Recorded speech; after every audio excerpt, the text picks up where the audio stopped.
అంటే ద్రాక్షలో పాలీఫెనాల్స్ పుష్కలంగా ఉంటాయి. ఇవి జీర్ణక్రియకు సహాయపడుతుంది. మెదడు ఆరోగ్యాన్ని కూడా కాపాడుతుంది. అంటే మెదడు ఇంకా చురుగ్గా పనిచేస్తుంది.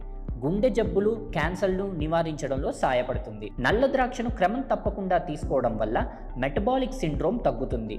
ద్రాక్షలో శక్తివంతమైన యాంటీ ఆక్సిడెంట్లు, యాంటీ ఇన్ఫ్లమేటరీ గుణాలు ఉంటాయి. ఇవి షుగర్ పేషెంట్స్కు ఎంతో మేలు చేస్తాయి. కానీ వీటిని మితంగా తీసుకోవడం ముఖ్యమన్నమాట. రక్తంలో చక్కెర స్థాయిని ద్రాక్ష పండ్లు తగ్గిస్తాయి. ఇందులో ఉండే విటమిన్ సి, రెస్వారెట్రాల్ అనే రసాయనం ఇన్సులిన్ పనితీరును మెరుగుపరిచి గ్లూకోజ్ను సరిగ్గా పనిచేయడానికి సహాయపడుతుంది. గ్లూకోజ్ రిసెప్టార్లను పెంచుతాయి, తద్వారా రక్తంలో చక్కెర నిల్వ కాకుండా కూడా చేస్తుందన్నమాట.